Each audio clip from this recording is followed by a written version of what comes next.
Okay, today we have chapters 49 and 50, and while they're good chapters, thinking back to yesterday's chapters with those big moments and the return of those familiar characters, and then the two chapters that are going to be following today's reading, they're kind of like a little bit of a setup. I think tomorrow's reading will be very, very exciting. So, but these chapters will have necessary information, so you definitely want to listen to them to get set up for what should be an exciting read aloud tomorrow. So this is called The Mission. Escaped? The words hissed like steam from von Schotten's bloodless lips. His anger further revealed itself in the dull redness that seeped from the edges of his dark eyeglass lenses, forming two glowing circles in the darkened palace chamber. Simon Ravel took an involuntary step backward on fear-weakened legs. I'm afraid so, Baron. How? Did you not send the skeleton? Yes, Baron, but he had the boy and Leonard Astor. Astor? I was told he was seriously ill. He was, sir. Apparently he used star stuff and he flew over the house. He attacked the skeleton, and during the fight, the boy and the others escaped. Why did the police not stop him? Well, from what I gather, they were also defeated by Lord Astor. Incompetent fools, hissed von Schotten. Did Astor also escape?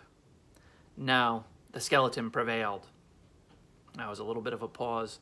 The word prevailed means to win. So all we know right now is that the skeleton defeated Leonard. We really don't know what has happened to Leonard. But the boy is gone. Yes, Baron, but Chief Superintendent Blake said his men are scouring the city. He assures me that the boy and the others will be caught.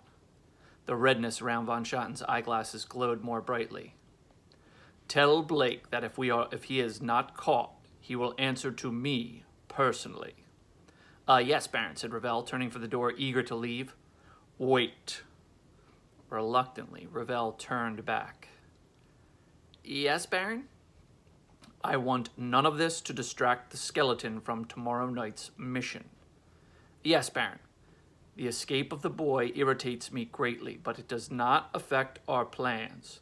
Tomorrow night is crucial. You will stress this to the skeleton. He must not fail me. Yes, Baron.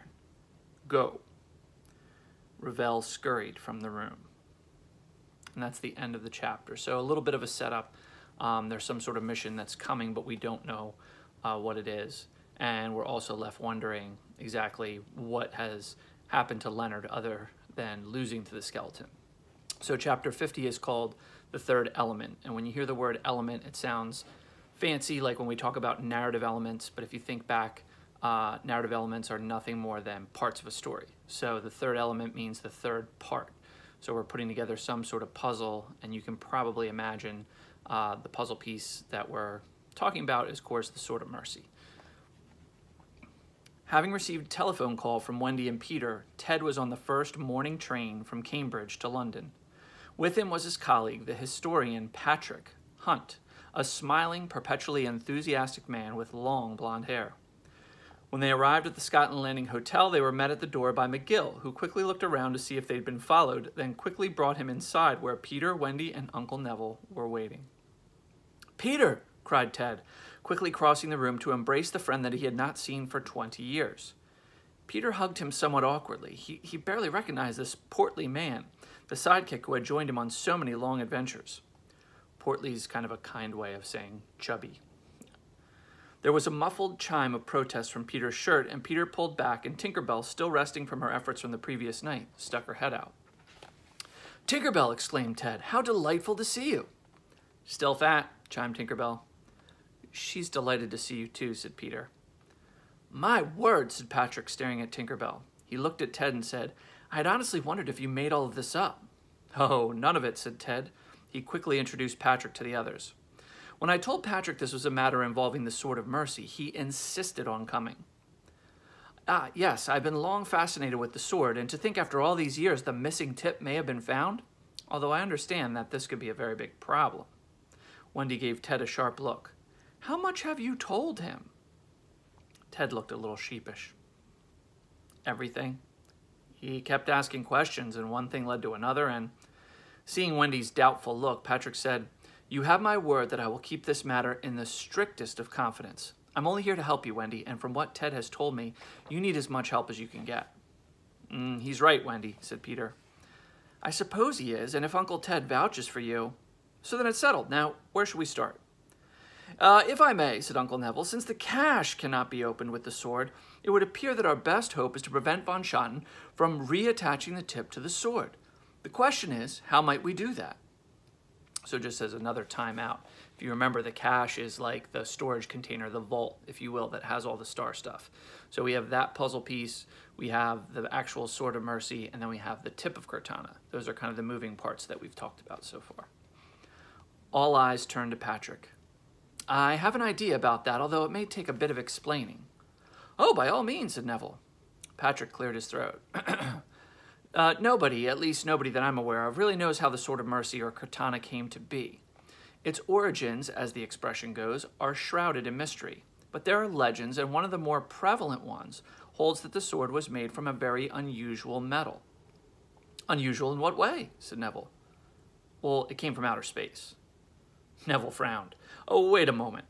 Mrs. Bumbrake, could you please come down for a moment?" A minute later, Mrs. Bumbrake had joined the others, and Neville introduced her to Patrick, then said, "Could you please repeat for Mr. Hunt what you told me the other night about what Lord Astor was talking about in his delirium?" "Well," said Mrs. Bumbrake, "he kept mumbling something about a sword." Wasn't there something else?" "Oh, yes. He was talking about a meteorite." "What did he say about it?" said Patrick. "Oh, nothing I understood. I am sorry." "Oh, no need. You've been very helpful," said Neville. And as Mrs. Bumbrake climbed back up the stairs, Patrick said, Lord Astor's words support the legend that the sword was made from a strange metal rock that fell from the sky." "Strange in what way?" said Neville. For one thing, it glows," said Patrick. "It's star stuff," said Peter. "Not exactly," said Wendy. "A large lump of pure star stuff would kill whoever came near it. Grandfather Astor said the sword was made from metal that was infused with star stuff." "What does that mean?" said Peter. "Well, it means it has metal with some star stuff in it," said Wendy. "Grandfather said the vault that contains the cache is made from the same metal." "In the legend," said Patrick, "this particular metal is called Heavenstone. It has some unusual properties, among them great strength. Not even a diamond can cut it. Only another piece of Heavenstone will do." This is all quite interesting," said Neville, "but I fail to see how it helps us stop von Schotten." "I'm getting to that," said Patrick. "Let's assume that von Schotten has gotten a hold of the tip of Cortana. On Coronation Day, he'll be able to, through his control over the king, to obtain the sword itself. So he'll have not only the tip, but the sword. But I believe that to put them together, he has to have a third element." "Well, what's that?" said Wendy. "More Heavenstone," said Patrick. "Essentially, he has to weld the tip to the sword at a high temperature, but to do that, he needs a filler material to fuse the two pieces together, like glue. He cannot use ordinary metal. I believe he's got to use Heavenstone." Well, with all due respect, I fail to see why this is relevant," said Neville. "It's important and relevant because other than the tip and the sword, there is only one known piece of alleged Heavenstone on Earth. I say alleged because there are reputable scientists who believe that it's not real." "Well, what do you think?" said Wendy. "Oh, I believe it's Heavenstone," said Patrick. "It's almost certainly extraterrestrial of origin, and it exhibits unusual properties. All attempts to analyze it have failed. It was found by a British archaeologist named Mansfield in a cave in the Aquitaine region of France, where Charlemagne rose to power and where the Sword of Mercy was made. The age of the other artifacts Mansfield found in the cave suggests that the stone, which is known as the Mansfield Stone, was placed there around the time of the sword's creation. Maybe it was extra Heavenstone, not needed for the sword, and therefore placed in the cave for safekeeping. In any event, if my theory is correct, von Schotten cannot repair Cortana without the Mansfield Stone. At some point, he will have to try to acquire it." "Well, where is it now?" said Peter. Patrick smiled. "Less than a mile from here." For a moment, there was a shocked silence. Then Peter, Wendy, and Neville simultaneously exclaimed, "What?" "The Mansfield Stone currently belongs to the Natural History Museum right here in London. But the stone is not on exhibit, and as I say, some authorities believe it's a fake. and the museum has chosen to keep it out of public view until the experts can agree on what exactly it is. It's stored in a specimen room under lock and key. Well, if what you say is correct, we need to appropriate this stone as soon as possible. Appropriate, said Peter. Steal, said Wendy. Peter nodded. Well, for the greater good, said Neville. I was thinking, said Patrick, that we might appropriate it tonight. We, said Wendy. I can get us into the museum, said Patrick. Then we it is, said Wendy. Tonight. So this kind of sets up the scene for what should be an exciting read aloud tomorrow. We have the skeleton getting ready to go on a mission to get ready for Coronation Day, and we have Peter and company figuring out the location of the Mansfield Stone, which is likely what the skeleton is going to be going after as well. So we should see another meetup shortly. All right, so that's it for today.